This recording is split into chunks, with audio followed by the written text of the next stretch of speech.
복음이라는 것은 우리에게 주신 하나님의 명령이며 이 복음을 위해서 우리가 삶을 살아가는 것이 마땅합니다. 어떤 사람은 목사로서, 어떤 사람은 선교사로서, 어떤 사람은 교사로서, 또 어떤 사람은 맡겨진 직분 가운데, 또 맡겨진 사업과 직장 가운데, 어찌됐든 간에 우리가 복음을 전하는 이 복음의 메신저, 세례 요한이 나는 소리요라고 했죠. 한마디로 I am speaker, 나는 소리를 내는 사람이다. 이것은 복음을 위해서 소리를 내는 사람이다 이거죠. 곧 하나님께서 요나에게 너는 복음을 위해서 소리를 내라. 그것이 바로 오늘 본문에 읽었던 말씀입니다. 그렇다면 요나의 복음을 통해서 첫 번째, 먼저 이 요나의 복음을 통해서 우리가 뭘 생각해 보면, 첫 번째는 요나의 복음은 다시 말해서 내가 복음이었단 말이에요. 내가 복음. 여러분들 흔히 우스갯소리로 마태복음, 마가복음, 누가복음, 요한복음이 있는데 그것을 자기 마음대로 해석하고 자기 마음대로 행하는 복음을 내가 복음이라고 말합니다. 쉽게 얘기해서 하나님께서는 지금 요나에게 너는 복음을 가지고 외쳐라. 특별히 1절과 2절 말씀해 보니까 여호와의 말씀이 아미떼 아들 요나에게 임하니라. 복음을 위해서 아미떼 아들 요나에게 임했어요. 그러면서 너는 일어나 저 큰 성읍 니느웨로 가서 그것을 쳐서 외쳐라. 그 악독이 내 앞에 상달하였음이라 하시니라. 이게 하나님께서는 이렇게 사명을 주셨어요. 여기서 내가 복음이다 하는 것은 곧 내가 판단하는 겁니다. 복음을 내가 판단하는 거예요. 지난번 로마서 2장에서 우리가 판단하지 말라고 그랬죠. 하나님이 판단자라고 그랬죠. 하나님께서 지금 사명을 주셨으면 그 사명대로 그냥 외치라고 하면 외치면 되는 거예요. 그런데 이 요나는 스스로 판단합니다. 왜 그럴까요? 그것은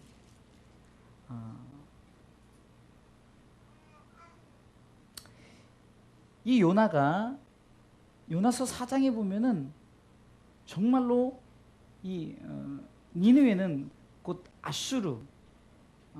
아수르의 어떻게 보면 수도격이 되는데, 한마디로 이스라엘 백성들, 그러니까 같은 민족을 괴롭히는 그런 사람들 아니에요. 그러니까 그런 상황 속에서 하나님께서 그들에게 복음을 전하라 그러니까 자기가 판단하는 겁니다. 내가 복음이 그러더니 내가 판단하는 것 위험합니다. 내가 결정하는 것 위험합니다. 자, 보세요. 인간의 판단이 하나님의 명령 앞에 죄의 시작이 되었다는 것 여러분들 잘 아시죠? 하나님께서 에덴 동산에 많은 것을 허락하시고 다 너 가져라, 다 먹고 취해라. 단 선악을 알게 하는 나무는 네가 그것을 절대 손도 대지 말고 만지지도 말고 먹지도 말라고 그랬어요. 근데 스스로 판단합니다. 아, 먹어도 되겠구나. 이것이 내가 복음이라는 거예요. 여러분들 복음을 스스로 판단하는 게 아니에요. 모든 사람이 죄를 범했으면 하나님의 영광에 이르지 못하는 나는 죄인입니다. 나는 죽을 수밖에 없습니다. 그리고 하나님의 의가 나타나서 내가 그분의 의로 말미암아, 그분의 의가 뭡니까? 우리 가운데 오신 독생자 예수 그리스도 의로 말미암아 나는 구원을 받을 수 있습니다. 이것이 복음인데 그것을 자기가 판단하고 자기가 해석하고, 아, 저런 사람은 복음을 나눌 필요가 없어. 저런 사람은, 자꾸 우리가 도덕적인 윤리적인 그 법으로 자꾸 우리 죄에 대해서 로마 3장 얘기했잖아요.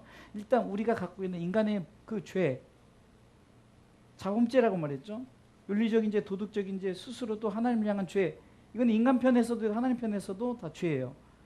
근데 진짜 중요한 우리 예수님께서 오신 복음은 무엇 때문에? 원죄, 네가 판단해서 네가 잘못 지은 그 아담의 범죄를 인해서 예수님께서 오셨어요.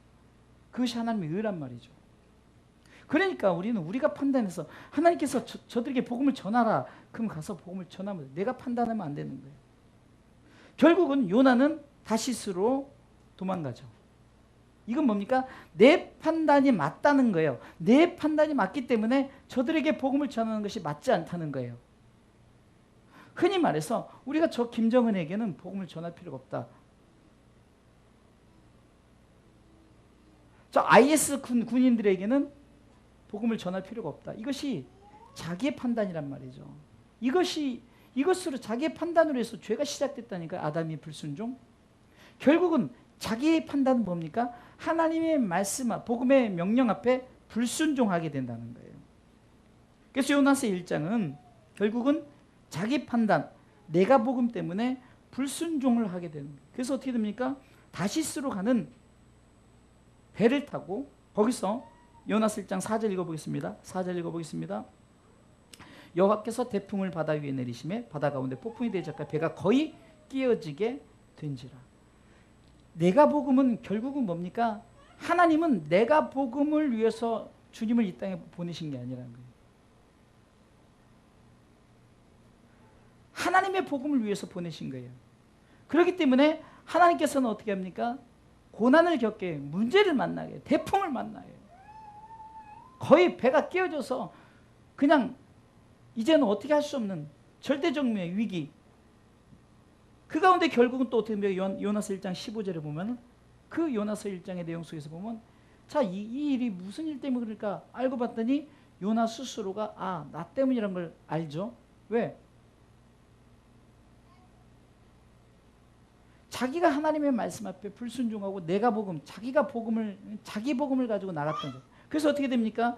요나를 어떻게 됩니까? 바다에 빠지게 되죠. 바다에 빠져요. 그리고 17절에는 하나님께서 큰 물고기를 예배해서 만약에 물고기가 이빨이 있거나 아니면 그러면 확 깨물어버렸으면 죽어버렸을 텐데 그대로 꼴까닥 삼킨 것 같아요. 저는 이 요나서 이 1장을 볼 때마다 우리가 옛날에 피노키오 아시죠? 피노키오가 이렇게 큰 물고기가 그 속에 그 장면이 항상 생각이 나요. 그 피노키오도 항상 거기서 거짓말하고 그래서 그랬던 거죠. 어쩌면 그것을 보고 성경을 보고 그것을 베꼈는지 어찌됐든 간에 우리가 성경에 보면은 그 11개 하에 보면 또 도끼가 물에 빠지는 그런 장면 금도끼 은도끼 그 비슷한 것도 나오죠. 여러 가지 재밌는 부분들이 나오는데 어찌됐든 간에 내가 복음은 그렇다는 거예요. 내가 판단하는 거. 내가 이것이 복음이라고 생각되는 정말로 여러분들 이단에 빠진 자들이 다 내가 복음이에요. 그것이 복음인 줄 착각을 하는 거예요. 실질적으로 그 이단의 교주는 진짜 내가 복음이지만 그러나 그 내가 복음을 가지고 많은 사람들이 그것이 복음인 줄 빠지게 하는 건 결국은 다 내가 복음에 빠지는 거예요. 성도 여러분, 요나의 복음은 처음에는 내가 복음이었어요. 내가 진짜 복음이구나. 왜? 저들은 내가 가서 저들에게 구원을 외칠 필요가 없다라는 거죠. 그런데 하나님께서는 풍랑을 만나게 하고 바다에 던져버리고 큰 물고기를 얘기하셨어요. 하나님께서는 뭐라 했습니까? 네가 복음을 하지 말고 나의 복음, 곧 그것은 뭡니까? 니느웨에게 2절 말씀입니다. 너는 일어나 저 큰 성읍 니느웨로 가서 그것을 쳐서 외치라. 그 악독 맞아요. 그들이 악독한 건 사실이에요. 그들이 잘못된 건 사실이에요. 그러나 그 악독이 하나님 앞에 상달되었지만 그러나 저들에게 회개하고 돌아오게끔 네가 외치라는 거죠. 이것이 바로 요나의 복음 첫 번째입니다. 두 번째는 요나의 복음은 회개의 복음입니다. 회개 복음. 내가 복음이 회개 복음을 하니 그것이 요나서 2장입니다. 요나서 2장 2절에 보면은 그 물고기 뱃속을 생각해 보세요. 저 같은 경우는 거기 10분도 못 있을 거예요. 막 이 구역질 나가지고 그 비린내 때문에. 그런데 실질적으로 저뿐이었겠어요. 요나도 얼마나 그 속이 너무 힘들면은 스올의 뱃속이다. 스올 곧 지옥. 지옥 같다. 한마디로 지옥 같다. 가로되 내가 받는 고난이 인하여 여호와께 불러아뢰 없었다니 주께서 내게 대답하셨고 내가 스올의 뱃속 지옥 아주 지옥 같은 이곳에서 내가 하나님 앞에 부르짖고 하나님 앞에 기도하는 그런 모습. 내가 복음이 바뀌어서 이제 회개의 복음으로 바뀌는 거예요. 여러분들 저는 이 요나서를 보면서 무엇을 발견했냐면요. 전에 발견하지 못한 것을 발견한 게 뭐냐면 누구나 사람은 내가 복음을 가지고 있어요. 그래서 내가 가지는 돈이 힘이고 능력이고 내가 가지고 있는 어떤 모든 것, 권력들 가지고 있는 이것이 정말로 자기 딴에는 이것이 최고로 알지만 그것은 다 땅에서 썩어질 것들이죠. 없어질 것들이에요. 내가 복음은 그렇다는 거예요. 그런데 그런 자들이 이제 주님을 만나고 뭐가 있죠? 회개가 이루어지는 거예요. 회개. 여러분들, 그래서 내가 복음에서 두 번째 단계, 요나의 복음 두 번째 단계는 회개의 복음, 회개가 이루어지는 복음이어야 되는 거예요. 지옥을 경험하죠? 이 말은 뭡니까? 내가 경험의 하나님을 경험케 해야 된다는 거예요. 우리가 이것을 우리가 잘 알죠? 안다는 거죠. 하나님에 대해서 알아가는 것이. 우리가 호세 6장 3절은 힘써 여호와를 알라. 이것이 아는 것은 그냥 내가 지식적으로 이것이 아니라 경험적으로 안다. 그래서 히브리적 표현으로는 야다. 헬라어적 표현은 기네스코라. 같은 안다는 건데 경험적으로 안다. 이것을 아주 쉽게 표현하면은 남자와 여자가 결혼하면 이제는 이제 합방을 하게 되죠. 이제 경험을 통해서 알게 된다는 거죠. 그만큼 그래서 신랑 신부의 관계 속에서도 영적인 결혼을 하면은 하나님과 주님과의 관계가 우리가 경험을 통해서 아는 거예요. 이것이 바로 회개는 내가 하나님을 경험하게 되는 거예요. 내가 이렇게 불순종했더니 내가 결국은 이 수울의 뱃속을 경험하는구나. 여러분들 수울의 뱃속에 들어가기 전에 바다에 던졌을 때 얼마나 무서울까요? 여러분들 바다 여러분들 얼마나 무섭습니까? 상상만 해도 바다요? 끔찍합니다. 근데 하나님께서 그 목숨을 살려주기 위해서 큰 물고기를 예비하셔서 그 속에 안전하게 어찌됐든 생명은 보존케 그 안에 들어가 있다는 하나님을 경험한 거죠. 그래서 그 속에 철저하게 자 요나서에서 보면은 이 바다 이 큰 물고기의 그 어떤 그 수월의 경험이 3일이라고 기록되어 있습니다. 3일. 사흘 동안에 있으면서 엄청난 그가 정말 이것이 지옥 경험, 아주 지옥과 같다 이렇게 고백을 하죠.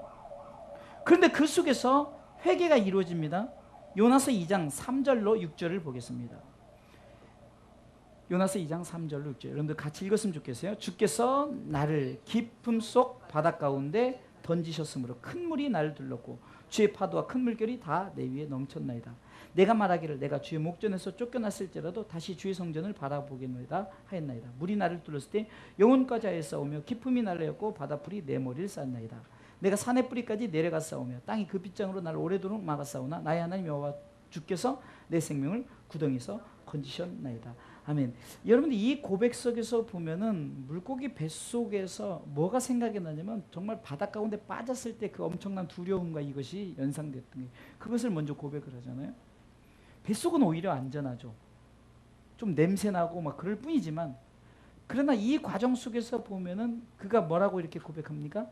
내가 소울의 뱃속에서 부르짖는 이 부르짖음 속이 결국은 내가 그 과정, 내가 무엇을 그래서 엄청난 파도의 위험과 그래서 엄청나게 그가 고생했음을 정말 죽을 고비를 그래서 그는 그렇게 고백하잖아요.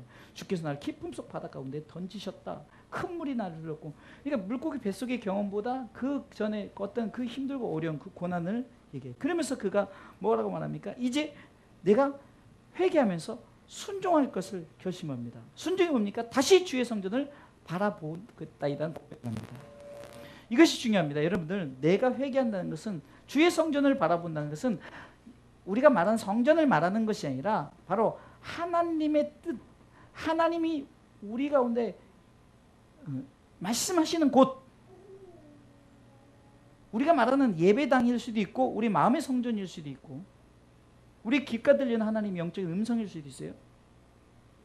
어찌되든 주의 성전인 것은 하나님이 계신 곳, 하나님이 계신 곳에 내가 이제는 바라보고 다시금 하나님의 뜻대로 순종하겠다는 고백을 합니다. 또한 7절 9절에는 또 뭐라 고백합니까? 이제 확실하게 내가 소원 기도를 드립니다. 7절로 읽겠습니다. 내 영혼이 내 속에서 피곤할 때 내가 여호와를 생각하였으니 내 기도가 주께 이르렀으며 주의 성전에 주의 성전에 미쳤다 그러죠. 하나님이 계신 곳에 미쳤다는 거예요. 내가 뭐 기도하는 곳 그곳이 아니라 하나님의 그 전이 하나님 계신 곳에 내 기도가 그 상달되었다. 그러면서 8절에 무릇 거짓되고 헛된 것을 숭상하는 자는 자기에게 베푸신 은혜를 버렸사오나 나는 감사하는 목소리로 주께 제사를 드리며 나의 소원을 주께 갚겠나이다. 구원은 여호와께로서 말미암나이다 하니라라고 그가 고백을 합니다. 이렇게 회개 복음은 고난 가운데 내가 하나님을 경험하고 다시금 순종하겠다. 하나님의 뜻에 순종하겠다. 그리고 그것을 내가 확실하게 지키겠다는 서원의 결심까지 하는 것이 회개의 복음입니다. 그래서 세 번째 어떤 일이 일어납니까? 바로 하나님께서 이제 10절 여호와께서 그 물고기에게 명하시며 여러분들 그 물고기에 명했어요. 토하게 명했다는 거예요. 토하게. 물고기에게. 그래서 요나를 육지에 바다에다 토해보면 또 그 경험을 하니까 어디다 토했다고요? 육지에 토했어요. 그 육지에 토한 곳이 어디일까요? 바로 니느웨입니다. 자, 요나서 3장 1절은 이렇게 말씀합니다. 여호와의 말씀이 두 번째 요나에게 임하니라 이르시되, 여러분들 첫 번째 임했을 때는 불순종이요, 두 번째 임했을 때는 내가 하나님 앞에 순종하겠다 결심하고 소원기도까지 한 상태에서 임했단 말이죠. 그래서 이제 이 회개의 복음이 뭡니까? 메신저로 바뀌는 거예요. 메신저. 다시 말해서 외치는 복음으로 바뀌었다는 거예요. 외치는 복음. 내가 지금 내가 가지고 있는 것이 복음인 줄 알았던 것이 하나님이 고난을 겪게 하자 회개케 하고, 그것이 이제는 내게 무엇으로 바뀌었다고요? 이제는 외치는 복음으로 바뀌었다는 거예요.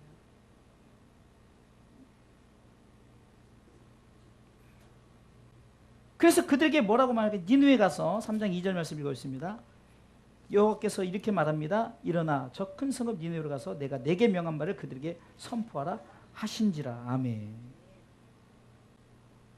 그랬더니 4절 읽어보겠어요. 4절. 3절 4절 읽습니다. 요나가 여호와의 말씀대로 일어나서, 자 1장의 비교점은 뭡니까? 1장은 아미떼 아들 요나의 1절에 일어나가 그러는데 또 2절에 이렇게 하는데 3절에는 뭐라고 합니까? 요나가 도망가는 거예요. 여호와의 낯을 피하여 도망가는 장면이죠. 도망갔어요. 그런데 3장 2절에는 요나가 여호와의 말씀대로 말씀이 임하니까 내가 복음은 도망가요. 왜요? 그것이 복음이 아니라는 거죠. 자기 판단. 그러나 하나님의 복음을 깨달을 때는 말씀대로 일어나서 니느웨를 갔고 엄청나게 부지런히 3일길을 돌았어요. 그런데 요나가 그 성에 들어가며 뭐라고 했습니까? 곧 하룻길을 행하며 외쳐가로되 40일이 지나면 니느웨가 무너지리라 했더니 3일 되는 길을 하룻밤에 다 돌았다. 여러 가지 의미를 볼 수 있어요. 막 대충 돌았다든가 뭐 그럴 수 있어요. 요나 나중에 4장의 배경을 보면은. 근데 어찌됐든 간에 하룻길을 막 외치기 시작하니까 이것이 외침이 소문 나서 아마 그 심판 선언을 하게 됐다는 거죠. 40일이 지나면 니느웨가 무너지리라. 이 40이라는 것은 40년 광야 생활의 어떤 비유를 보세요. 이게 40이라는 숫자는 어쩌면 어떤 그 고난에 꽉 찬 수예요. 그러니까 그 후에 너희들이 회개하지 않으면 멸망당하리라. 4절. 그렇죠?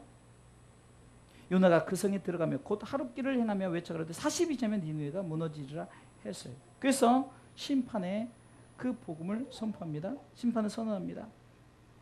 그래서 놀라운 것은 회개가 일어나죠. 여러분들 요나서를 쭉 읽어보면서 다시금 보게 된 게 뭐냐면은 요나서의 이 심판의 선언에 제일 먼저 귀가 열렸던 그 부분을 얘기하는데, 자 5절 읽어보겠습니다. 읽습니다. 니느웨 백성이 하나님을 믿고 금식을 선포하고 무릇 대손하고 굵은 배를 입은지라. 그런 막 소문이 일어나니까 이제 결국은 무엇이 이루어져야 되냐면 왕의 선언이 있어야 돼요. 그 대표자의 선언이 있어야 돼요. 그래서 6절을 보니까 그 소문이 니느웨 왕에게 들림에 왕이 보좌에서 일어나 조복을 벗고 굵은 배를 입고 지혜에 앉으니라. 왕의 마음에 그 회개의 소식들이 들려, 심판의 소식과 그 회개의 소식들이 들려서 왕의 귀가 열리는, 이것이 중요합니다. 대한민국에 정말로 중요한 것은 대통령입니다. 진짜요. 한 나라의 대통령이 그만큼 중요하다는 거예요. 지금 대통령이 그가 먼저 그것을 받아들이고 그가 먼저 그렇게 행한 후에 두 번째 행한 행동이 뭡니까? 조서를 내립니다. 다시 말해서 왕의 직인을 찍어서 이대로 하지 않으면 쉽게 해서 어명을 거역해서 죽임을 당하는 거예요. 그렇죠? 다니엘 시대 때 어인이 찍힌 것을 알고도 하루에 3번 창문 열고 예루살렘에 3번 기도해요. 왜? 사자굴에 기도하면 사자굴에 집어넣어서 죽일 것이다. 다른 신을 섬기거나 나팔이 불 때 그 우리가 만든 우상에 절하지 않으면 풀불에 집어넣겠다. 다니엘과 세 친구 요동치 않았어. 그만큼 이 왕의 이 어인은 굉장히 중요하죠. 근데 왕이 조서를 내립니다. 6, 7절 왕이 그 대신으로 더불어 조서를 내려, 이것이 중요한 거예요. 미국이 잘 사는 것이 바로 대통령의 어떤 그 신앙 고백, 그것을 통해서 미국이 지금까지 존재해 왔어요. 앞으로는 어떻게 될지 몰라요. 미국이 점점 그 왕의 조서가 흐릿해지기 시작한 거예요. 바라옵기는 우리 대한민국이 이 대통령의 어떤 회개가 먼저 이루어지기를 우리 기도하시기 바랍니다. 내가 복음? 문재인이 되겠어? 이게 아니에요. 그것은 내가 복음이라니까요. 외침이 되는 거예요. 조서 내용은 대단해요. 조서 내용은 이 왕이 어느 정도로 뜨거냐면요, 짐승 플러스 사람입니다. 아니 짐승이 뭘 알아듣겠냐고요. 근데 참 재밌어요. 성경이 너무 재밌어요. 7절 조서 내용을 보겠습니다. 왕이 그 대신으로 더불어 조서를 내려 니느웨에 선포하되 이르되 사람이나 짐승이나 소떼나 양떼나 아무것도 입에 대지 말지니 곧 먹지도 말 것이요 물도 마시지 말 것이며 사람이든지 짐승이든지 다 굵은 배를 입을 것이요 힘써 여호와께 부르짖을 것이며 각기 악한 길과 손으로 행한 강포에서 떠날 것이라. 하나님이 혹시 뜻을 돌이키시고 그 진노를 그치사 우리를 멸망치 않게 하시리라 그렇지 않았죠. 누가 알겠느냐. 이 조서의 내용이 참 기가 막히죠. 짐승, 사람, 먹지, 금식 선포하는 거예요. 온 백성에게.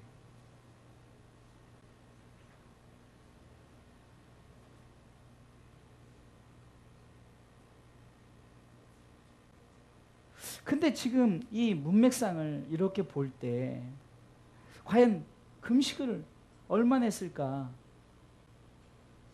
여러분들 예를 들어서 40일 후에라고 그랬어요. 40일 후에. 그런데 어떤 시간상의 어떤 날짜의 문제와 상관없이 제 생각에는 바로 하나님께서 역사하시지 않았나. 40일을 끌다면 어떻게 40일을 금식을 하겠냐고요. 40일을.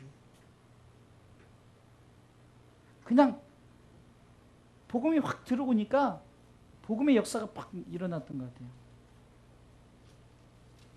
금식합니다. 여러분들 이 금식이란 것은 결단입니다. 또한 굵은 배를 입었던 것은 죄에 대한 회개할 때 어떤 자기의 표현이에요. 죄에 앉는다는 것은 말 그대로 그 잿더미에 앉아서 굵은 배를 입고 잿더미에 앉아서 거기서 금식하는 모습. 그리고 부르짖어요. 뭘로 부르짖을까요? 구원하소서 이겁니다. 구원하소서. 멸망치 않게 구원하소서. 여러분들 이것이 바로 요나의 복음의 핵심입니다. 이것이 바로 요한복음 3장 16절 하나님이 세상을 이처럼 사랑하사 독생자를 주셨으니 이는 저 믿는 자마다 멸망치 않고 할렐루야. 멸망치 않는 역사가 바로 이 지금 니느웨에게 일어나는 거예요. 멸망치 않아요. 그 즉시. 그래서 구원은 내가 보기에는 그 즉시라는 거죠. 40일을 기다리고 그것이 아니라 40일을 금식하는 게 즉시 복음을 받아든 그 순간에 바로 하나님께서 멸망 재앙을 약속한 그 재앙을 내리지 아니하셨다라고 성경은 10절에 분명히 말합니다. 하나님이 그들의 행한 것 곧 그 악한 길에서 돌이켜 떠난 것을 감찰하시고 하나님이 감동받으신 게 보고 보살폈더니 야 정말 그리고 그 뜻을 돌이켜 그들에게 내리라 말씀하신 재앙을 내리지 아니하셨다. 이것이 바로 이 외치는 복음 가운데 나타나는 결과라는 거예요. 내가 복음해라. 하나님 복음은 그들이 듣든지 아니 듣든지 우리는 외치는 거예요. 그리고 그 외침 가운데 이 여기서 보면은 국가적인 것으로 말하는 것 같지만 어떻게 보면은 구원은 다 개인적인 거예요. 개인적인 거죠. 나 자신이 외침을 듣고 깨닫고 돌이키면 내가 악을 행한 것, 내가 잘못 행한 것 이것에 대해서 돌이키고 회개하면은 그 재앙을 내리지 아니하셨다.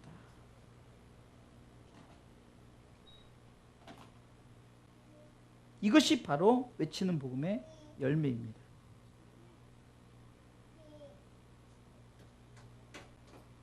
심판의 뜻을 돌이켰다. 이는 저를 믿는 자마다 믿었기 때문에 심판을 받지 않았어요. 이는 저를 믿는 자마다 민수기에서 보니까 쳐다본 즉 살더라. 간단한 행위죠. 노뱀을 만들어 놓고 그 몸을 보기만 하면 사는데 믿는 자가 있었고 믿지 않는 자가 있었겠죠. 있는 자를 믿는 자마다 바라본 자마다 살았고 구원받았어요.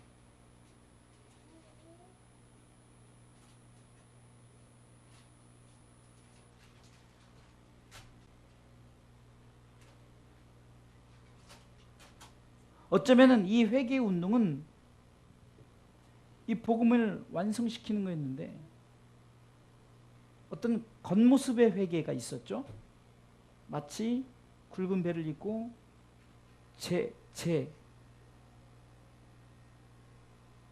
죄를 무릅쓰고. 근데 속에 어떤 그 회개는 뭡니까? 이 속의 회개는 내가 악한 길, 영적인 것에 악한 생각을 가졌고 내가 잘못된 길을 가졌다는 것을 회개했다는 거죠. 그럴 때 심판을 돌이키시고 재앙을 내리지 않았다. 이것이 바로 우리를 죄인된 우리를 의인 삼아주시고 지옥 갈 백성을 천국 가게 하시고 하나님의 백성으로 삼아주신 그 은혜를 얘기하는 거예요. 할렐루야. 네 번째는 이렇게 된 정말 우리가 아름답게 끝나면 좋겠는데 아름답게 끝나는 요나의 복음에 그 요나의 실수가 나오죠. 요나의 실수. 자, 요나서 3장까지 딱 끝냈으면 아주 그냥 유중의 미를 잘 거두는데 요나서 4장이 또 우리에게 주는 교훈이 있어요. 이것은 신앙생활에는 나 자신의 마지막까지 해야 할 삶입니다. 삶. 무슨 말이냐? 우리가 복음을 전해서 하나님 뜻이 이루어지는데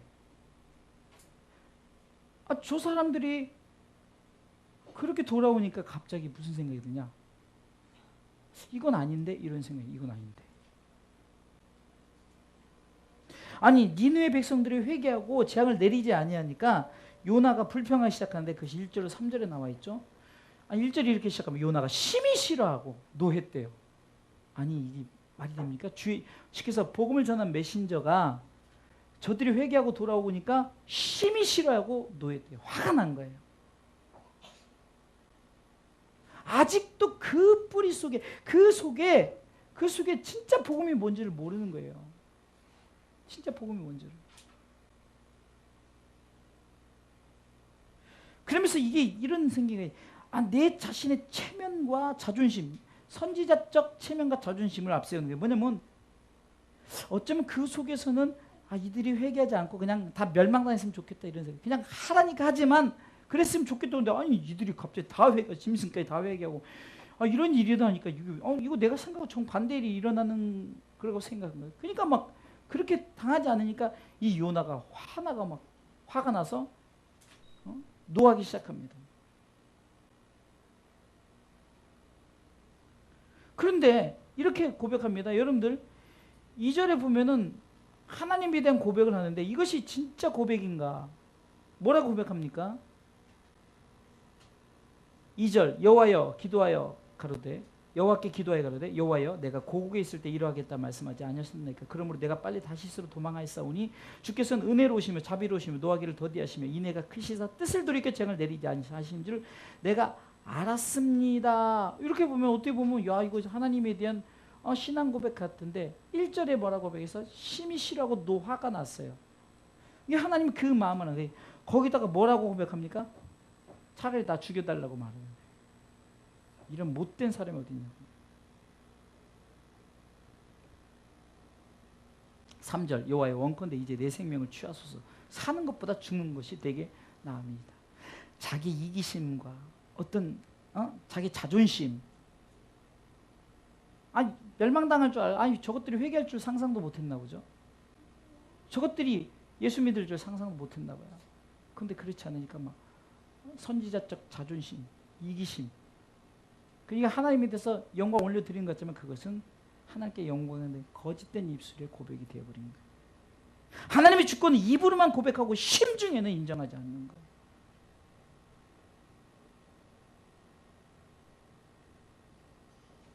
우리가 로마서 10장 고려 보면 우리가 마음으로 믿어 입으로 주를 시인한다고 그랬잖아요. 그러니까 반대로 얘기해보세요. 주를 시인하는데 마음에 믿지 않으면 그것은 진정한 내가 믿음에 대한 고백이 아닌 거죠.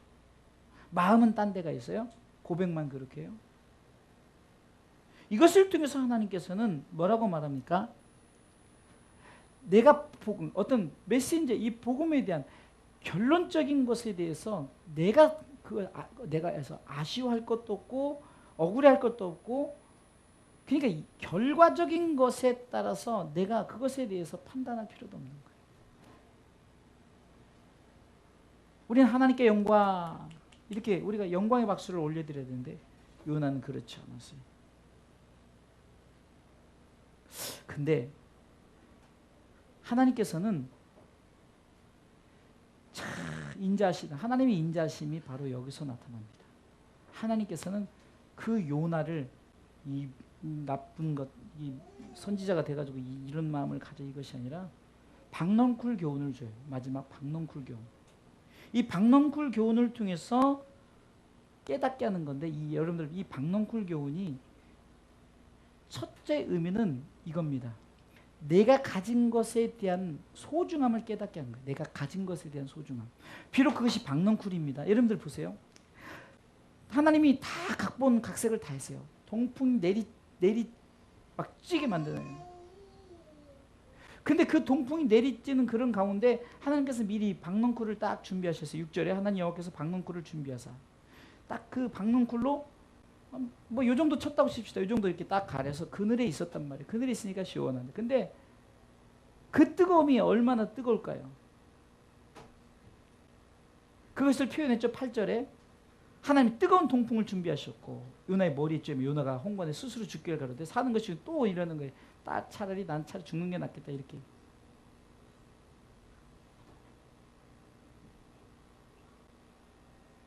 여러분들 이 박넝쿨의 교훈에서 이 박넝쿨이 없어지니까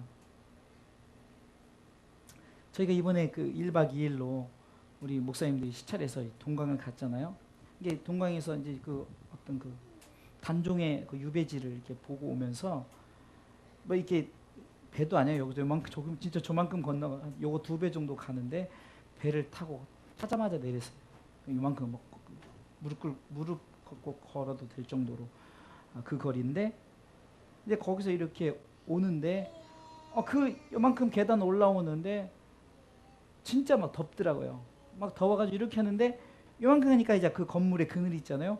그늘로 쑥 들어가는 순간 바람이 조금 불어도 그게 되게 선선하고 시원하더라고요.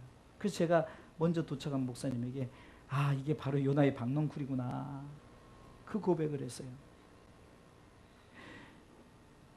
가진 것에 대한 소중함, 내게 있는 것에 대한 소중함. 첫 번째는 그것을 먼저 하나님께서 깨닫게 하셨어요. 네가 가진 것에 대한 소중함을 깨닫게 해서. 왜?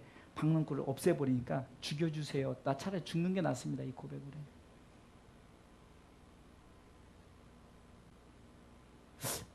하나님은 절대로 여러분들 굶기지 않고 또 여러분들 돈에 대해서 여러분들이 마음껏 쓰고 누리지 못하지만 그러나 그 돈에 대해서 그렇게 뭐 못 살게 하진 않아요. 근데 여러분들이 자꾸 나 이것밖에 안 줘요. 난 이것밖에 없어 이러면 하나님 그거 다 걷어가면은 아 이거 차라리 그것만이라도 주세요 이렇게 되는. 그게 뭐냐 제가 늘 고백하잖아요. 당뇨병 없었으면 좋겠어요. 그것은 이제 뭐 진짜 큰 기도 제목이에요. 당뇨병은 고사하고 손발 저린 거 없었으면 좋겠다. 제가 손이 항상 뜨거워서 우리 집사람이 사모님이 손이 뜨거운 남자. 그 인삼은 절대 못 먹겠어요. 근데 지금 인삼 먹어야 돼요. 왜?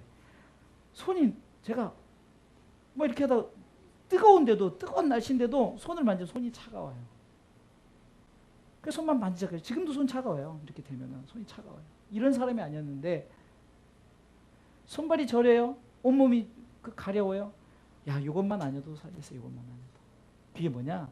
가진 것에 대한 소중. 그러니까 한마디로 하나님 그런 거예요. 박농쿨 교훈은 너 있을 때 잘해. 가지고 있는 거 있을 때 잘해. 그것마저 없고 그것마저 없다면 너는 차라리 죽여주세요 할걸? 하나님이 내가 가진 것에 대한 소중함을 먼저 깨닫게 하는데 두 번째는 네가 가진 것이 소중하다면 내가 가진 것은 더 소중하다는 걸 얘기하는 거예요. 하나님이 가진 것은 뭡니까? 하나님의 뜻은 이것이니 모든 사람이 진리를 아는 데 이르기를 원하는 거예요. 구원을 받으며 진리를 아는 게 원하는 거예요.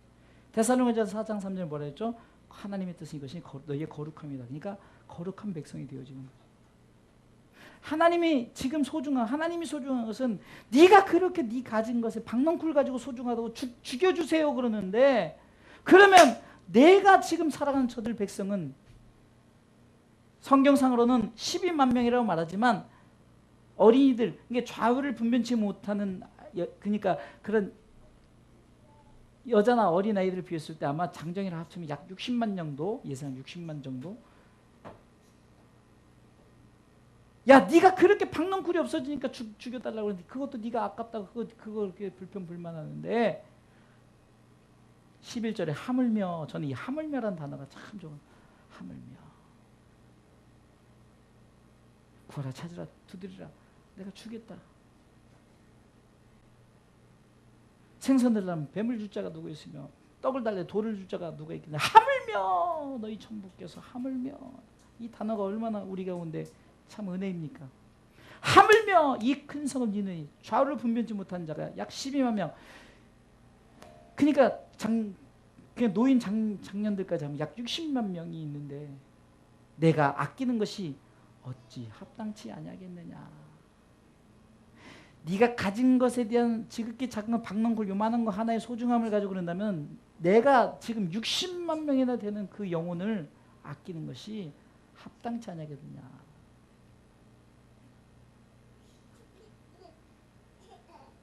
참 이 요나스는 재밌어요. 이러고 끝나버려요. 드라마가 그렇게 하지 마세요. 일부러 웃기지 마세요. 걔가 스스로 웃으면 몰라도. 자 보세요. 드라마가 이 어중중하게 끝나는 거예요. 여러분들 드라마 보다가 결론이 없이 끝나면 지금 결론이 없어요. 그러고 끝나요. 이제 이거죠. A 아니면 B는 이제 우리가 선택하는 거죠. 요나가 어떻게 했을 것인가. 답은 아직 안 나와 있어요. 답은 없어요. 성경의 답은. 그리고 하나님의 뜻을 분명히 밝혔어요. 이 요나의 복음을 통해서 내가 가진 것을 가지고 그것이 복음이다. 때로는 그 힘이요 권력이요 물질 이거 가지고 그렇지만 그러나 그것이 진짜 복음이 아니라는 거죠. 깨닫게 하고 회개케 해요. 고난을 주고 고통을 줘서 깨닫게 하니까 회개를 하게 되죠. 회개 후에 어떤 일이 일어납니까? 외치는 복음으로 바뀌어져요. 근데 외치는 복음으로 딱 끝나면 좋겠는데 결과는 좀 다시 딱 끝났어요. 근데 한편에서 또 뭐합니까? 또 자기가 판단하는 거예요. 그리고 복음을 전하는데 우리가 그냥 저들이 예수 믿었으면 저것들이 예수 믿으면 안 되는데 이러면서 복음을 전한다는 거예요. 그때 하나님께서 복음에 대해서 하나님의 뜻을 분명히 밝히는 것이 박넝쿨 교훈이라는 거예요. 네가 가진 것도 소중한데 내가 가진 것은 오죽하랴. 네 것이 소중한, 너는 지극히 작은 방망불 요만큼 한 면적인데 나는 60만, 그리고 그 니느웨에서 그 국토 면적으로 엄청난 네가 가지고 있는 것 비교 안 될 만큼 그 영혼들과 그 모든 것을 하나님이 내 것인데 내가 그것을 사랑하고 그 영혼들을 아끼지 않는 것이 그것이 합당치 않냐 하면서 이렇게 끝나는 거예요. 결론은 뭡니까? 우리가 이 요나의 복음 앞에 과연 나는 어떤 복음의 사람이 될 것인가? 이것을 여러분들이 스스로 생각하세요. 그리고 스스로 기도하십시오. 오늘 내가 전할 복음이 무엇인가?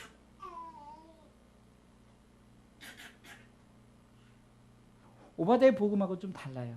요나의 복음은 조금 달라요.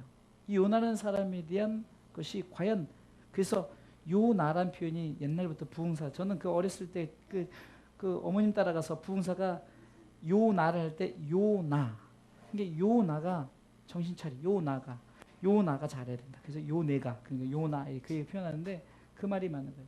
결국은 요나, 내가 복음을 어떻게 생각하며 어떻게 받아들이며 어떻게 내가 복음을 전하는 자로서 내가 그것에 대해서 어떻게 생각하고 복음을 전하는가, 이런 것을 다시 한번 생각하면서 요 나의 복음이 과연 정말 나의 복음이 아닌 진짜 하나님의 복음이 될 수 있도록, 여러분들이 전한 복음이 바로 하나님의 복음이 될 수 있도록 분명히 말씀 앞에 선 복음의 메신저들이 되시기를 주님의 이름으로 축원합니다.